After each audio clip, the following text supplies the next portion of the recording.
Espectadores do Eurosport, sejam muito bem-vindos a mais uma transmissão do Alula Tour. Estamos no terceiro dia de competição. Vamos hoje ter, digamos que o primeiro dia mais seletivo em termos de terreno. Chega à montanha ao Alula Tour. Estaremos a sudoeste de Alula para irmos até às montanhas, testar as pernas daqueles que consideramos são potenciais candidatos a suceder a Tom Pidcock como campeões da corrida saudita. Até agora temos tido alguns ciclistas que se têm evidenciado, uns pela positiva, outros pela negativa. Jan Christen, por exemplo, acabou por já cair, já levou uma penalização de 20 segundos, depois de ter feito meio fundo atrás do carro. Christen is looking for some bonus seconds, and that's good news for the team. I think it was our dream scenario. Jonathan Milan against Frittin, but it's gonna be the first win of the season for Jonathan Milan. Real powerful finish. No one's gonna get anywhere close. It's 2 from 2 for Johnny Milan. Para o sprinter italiano, o Jonathan Milan tem sido para já passeio. Tomorrow is another pretty hard stage. The final is not 100% for me, I would say. But yeah, of course the day after we will try again. Lidl Trek de olho em mais uma vitória, mas hoje, com toda a certeza, não com o seu sprinter. Etapa demasiado dura para Jonathan Milan, como vamos poder ver já de seguida. Perfil desta jornada com 142 km, que começou nos arredores de Alula, junto a uma zona denominada como Winter Park, e que nos vai levar através do deserto até uma região montanhosa a sudoeste da cidade que serve de ponto central desta corrida. Vamos até às montanhas Wirka. Passaremos por vales, montanhas. Teremos também aqui algum ganho de altitude ao longo da jornada. O final é bastante seletivo. I guess today and the final stage suit me well, and it's the big GC day, I would say. A bonus second is going to be important, so yeah, we're going to throw everything at it and see what we can do today.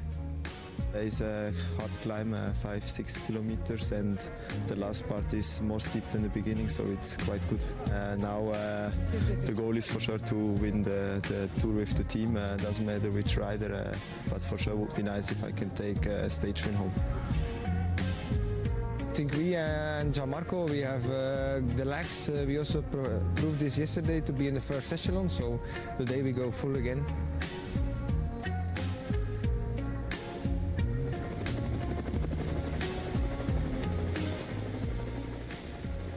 Vamos ver imagens da partida. Ouvíamos há pouco alguns daqueles que estão chamados a ser protagonistas desta etapa.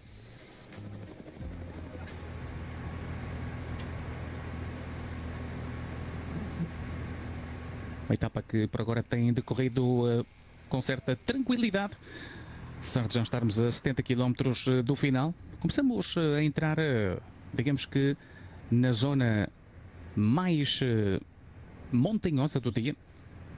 Esta etapa é uma etapa que tem que se lhe diga, porque não é apenas o final em alto que temos que ter em conta. Este é de resto o único final em alto ao longo dos 5 dias de competição no Alula Tour, mas temos também outros pormenores que analisaremos já de seguida com o Paulo Martins, dentro daquilo que é um perfil mais seletivo dentro desta etapa, face, por exemplo, às duas anteriores e até mesmo face à última etapa, que também tem alguma dureza.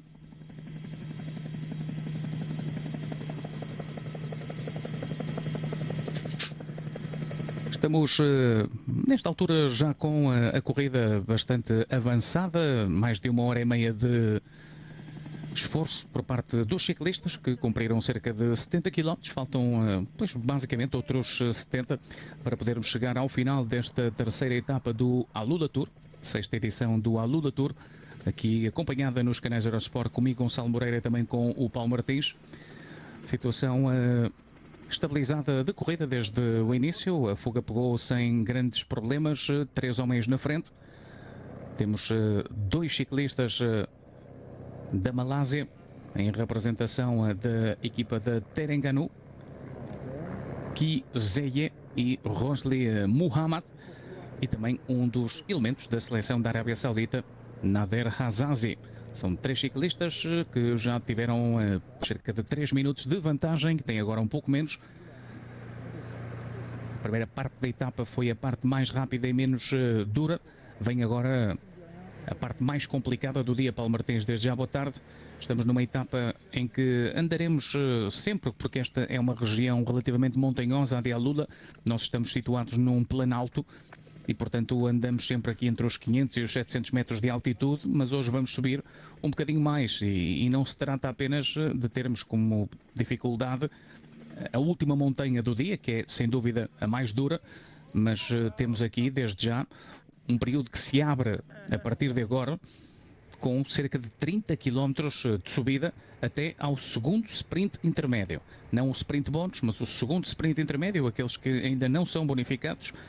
Portanto, vamos ter aqui já o endurecimento prévio, que depois poderá também fazer-se sentir naquilo que vem a acontecer no final, aí sim, já com pendentes mais agressivas no acesso à reta da meta.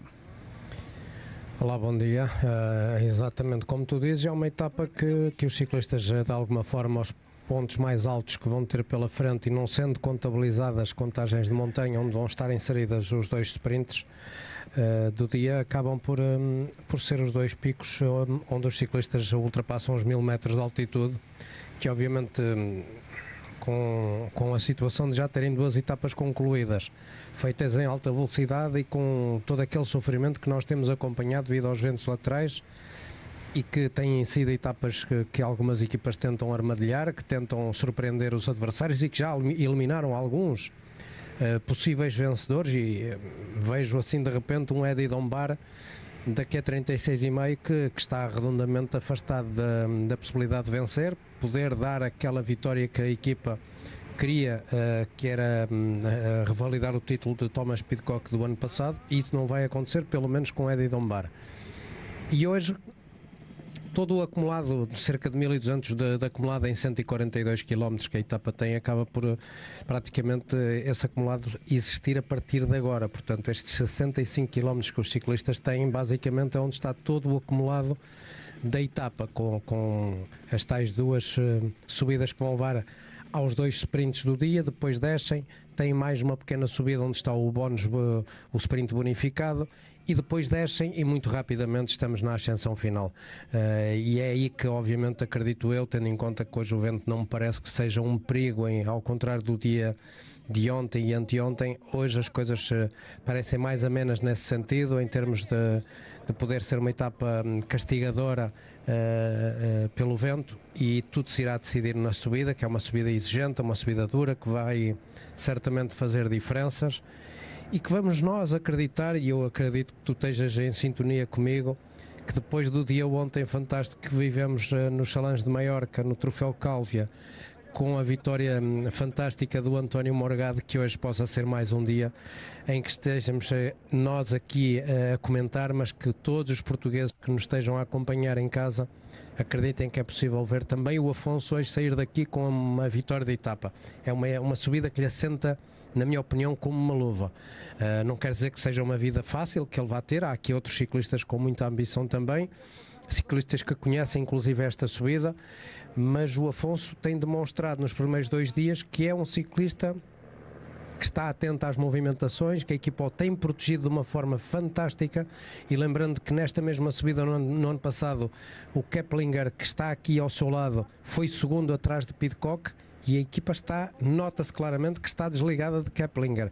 Não quer dizer que o ciclista da equipa não possa hoje fazer uma boa etapa, mas eu acho que é mais de apoiar Afonso Eulauli do que propriamente acreditar em Keplinger que irá dar o resultado no final do dia de hoje. Os dois estão exatamente à mesma distância face ao primeiro lugar, 31 segundos. Afonso Eulauli é 17º classificado. Digamos que dos homens de referência da classificação geral, nós temos alguns e quase todos estão a 31 segundos de Jonathan Milan. A geral hoje vai ser completamente reformulada, porque está povoada por sprinters, por homens de clássicas.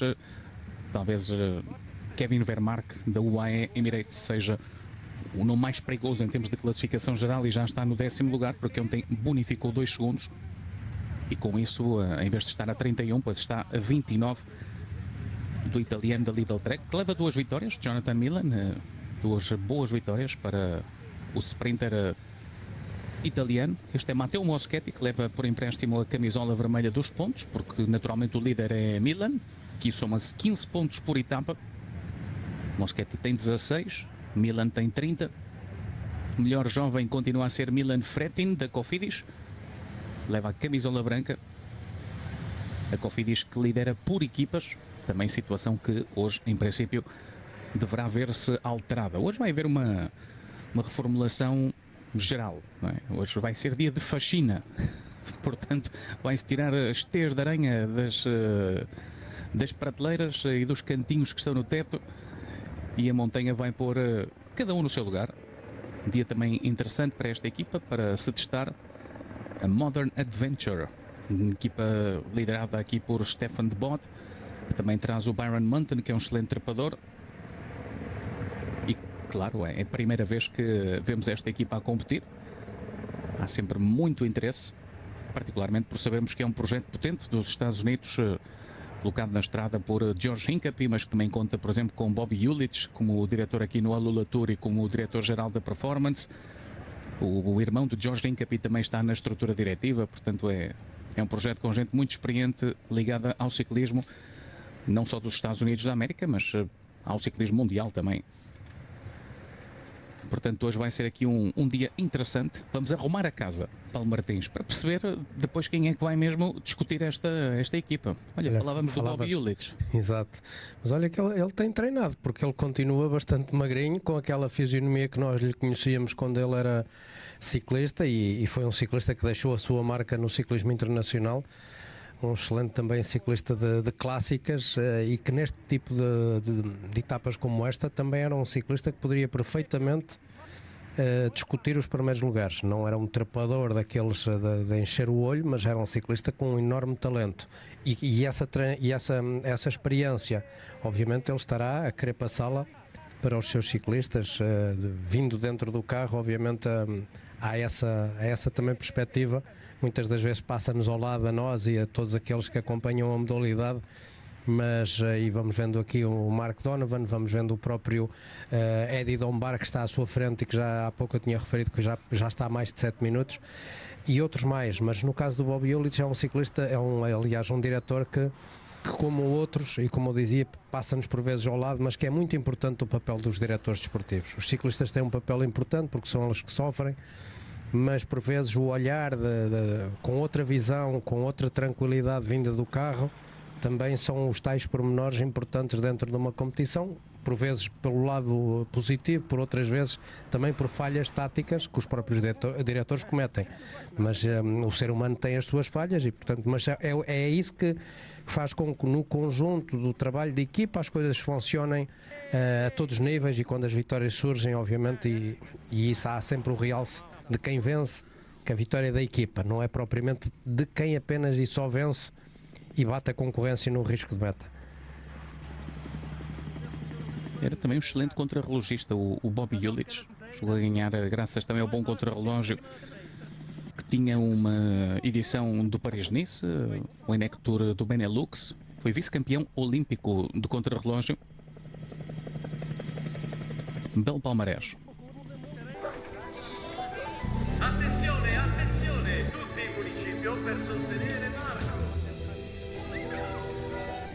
Finale olimpica di curling con Marco Baldassarri.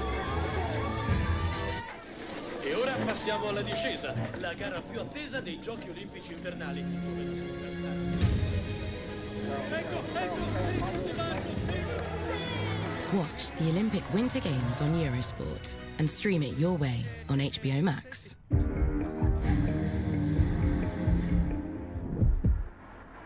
Pilote, démarrez vos moteurs. Mesdames et messieurs, la 93e édition des 24 heures du Mans est lancée.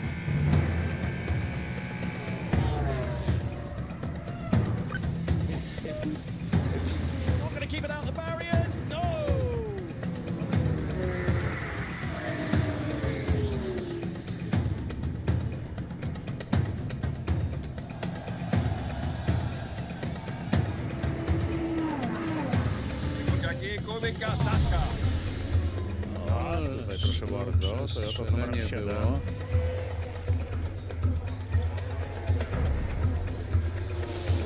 24, las horas de Le Mans, si estamos juntos en la noche canalla, que no nos importa, será porque te amo.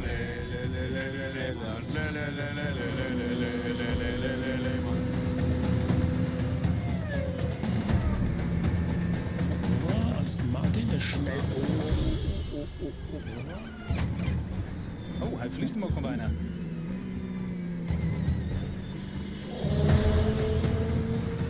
Trionfo davvero per la casa del grandissimo.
Extraordinaire, un texto exceptionnel.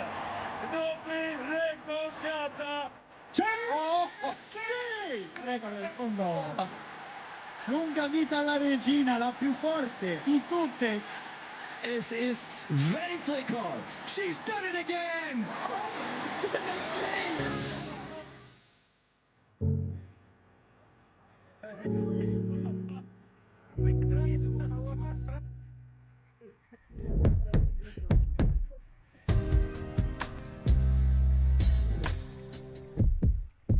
Time trials his way off the front now. Actually, there was the plan to do this first. Vamos regressando ao direto do Saudi Tour, no momento em que o ciclista da Seleção Nacional da Arábia Saudita vai perdendo o contacto com a fuga. Os homens da Terengganu parece que vão seguir sozinhos.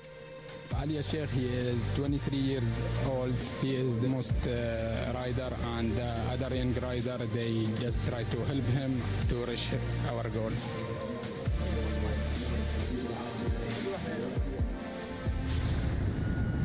Íamos aproveitando também aqui para ir conhecendo um pouco melhor a seleção da Arábia Saudita, uma seleção que acho que procura também aqui começar pouco a pouco a contar no panorama asiático. A Arábia Saudita que fica aqui sem o seu homem na frente, já perdeu um ciclista por incapacidade por parte de Hazazi de seguir dentro desta fuga. Não houve ataques, não houve grandes mudanças de ritmo, mas claro, é diferente agora que o terreno mudou e mudou. Paulo Martins, embora pareça que tudo se mantém igual, não é? Mas nós já fomos avisando que isto agora vai começar a mudar de perfil. Até agora os corredores vieram numa jornada praticamente plana e até diria que em perda de altitude, muito ligeira, foi um falso plano em descida, o que permitiu fazer aqui uma média de 43 km por hora, nada de extraordinário, mas também tem um pouco a ver com o perfil dos ciclistas que estão hoje na fuga. Agora os corredores vão começar pouco a pouco a recuperar a altitude que foram perdendo desde o início da etapa e vão acrescentar-lhe pois uns quantos metros mais de acumulado. Como fomos explicando, o acumulado está todo concentrado nesta parte da jornada. Temos 2 sprints intermédios que não são bonificados, um praticamente a chegar ao quilómetro 95, o outro cerca do quilómetro 110, mas para chegarmos aos sprints intermédios vamos ter que subir. E vamos ter que subir, não são subidas muito pronunciadas, mas são subidas que vão deixando marcas nas pernas, vão aumentando o desgaste dos ciclistas. agora que já estamos também a aproximar-nos das 2 horas de corrida e dos 80 km percorridos. Esta seleção da Arábia Saudita que aqui está tem 22 anos de média, portanto são ciclistas que estão aqui a ter a possibilidade de rodar muito acima daquela que é a sua categoria. Portanto é uma oportunidade importante de aprendizagem com algumas das melhores equipas do mundo. De resto, a melhor equipa do mundo está aqui presente, é o Emirates. O ranking diz-nos que são eles a melhor equipa do mundo e foram a melhor equipa do mundo também em 2025 e em 2024. Sim, acaba por ser uma aprendizagem, obviamente, para estes ciclistas que aqui estão presentes.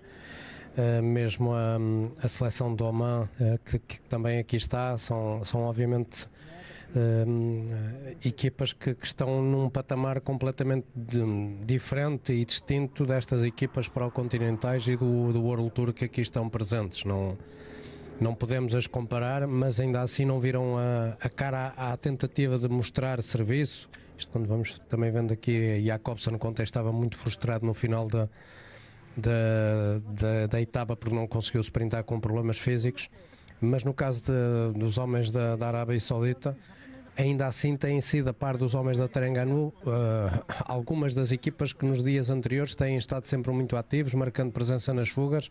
Hoje voltou a acontecer a mesma situação. E no caso do ciclista da Arábia Saudita que estava na frente, é dos ciclistas que em termos de classificação mais atrasado está, quase acumulando 25 minutos de atraso, e hoje garantidamente vai acumular mais 10 ou 15, porque no momento em que ele for apanhado pelo pelotão, pois poderá inclusive ficar para trás, e depois é só chegar dentro do controle e pensar que amanhã é o outro dia, porque hoje vai ser dura aquela subida final e vai-se também perder facilmente minutos. Sim, a minha curiosidade é saber se entre a equipa de Oman e da Arábia Saudita vão conseguir terminar o Alula Tour com algum ciclista. Isto sem nenhum tipo de desprezo ao talento destes atletas, mas estamos a falar de uma nação, por exemplo, no caso da Arábia Saudita, que na última edição dos Jogos Asiáticos nem sequer participou. E quando participa, pois tem tido resultados residuais. O atual campeão da Ásia, ao contrário do que as pessoas poderão até pensar, porque aqueles que seguem o ciclismo sabem que normalmente as referências asiáticas estão dentro do Cazaquistão. O Cazaquistão que tem uma equipa no World Tour, que é a equipa da Astana, portanto é normal que também as referências estejam aí. O Japão é também uma nação fortíssima no contexto asiático e, claro, temos também pouco a pouco vindo a ver o desenvolvimento e o crescimento do ciclismo na Malásia, nos Emirados Árabes Unidos. Sempre houve ciclismo e continua a haver na Coreia do Sul, mas tem havido outras nações que vão aparecendo, como as Filipinas, como a Mongólia, que atualmente até tem um profissional no pelotão, que é o Jambaliem Tsanbayar, da equipa da Burgos. Mas o Irão, historicamente, também sempre foi um país que formou bons ciclistas. Nos últimos anos não tem sido tanto assim, mas o atual campeão asiático é chinês, chama-se Liu Xiangjing. A China tem atualmente uma equipa e o Liu Xiangjing corre nessa equipa continental, que é a equipa que o ano passado se chamava China Glory.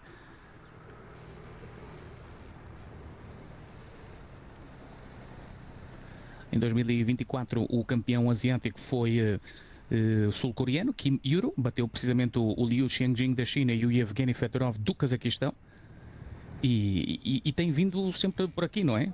China, Cazaquistão, Japão, aqui e ali alguma nação um pouco mais surpreendente. Sim, e tu falavas da possibilidade de percebermos no final da competição como a equipa da Oman e também da Arábia Saudita se irão estar ou não com algum atleta em ação, lembrando que a Oman, pelo menos nas últimas 3 temporadas, nunca aqui esteve presente na competição, portanto digamos que é uma estreia na prova, e já perderam 3 ciclistas nesta altura, quando estamos à partida ou no desenvolvimento da 3ª jornada, e ainda vêm por aí as coisas mais complicadas em termos de jornadas que vão ter pela frente, até pelo desgaste e a falta de recuperação de um dia para o outro. No caso da equipa da Arábia Saudita, tem estado aqui presente nas últimas temporadas.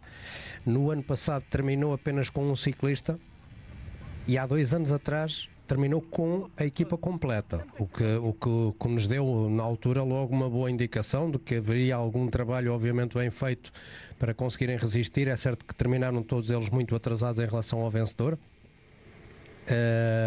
mas o que é certo é que terminaram.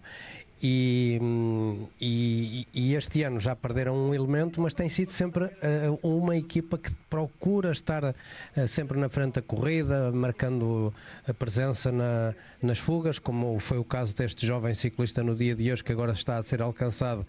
E não tenho dúvidas que ele mais cedo ou mais tarde vai acabar por perder o contacto com o pelotão e vai perder mais 5 ou 10 minutos muito rapidamente no dia de hoje.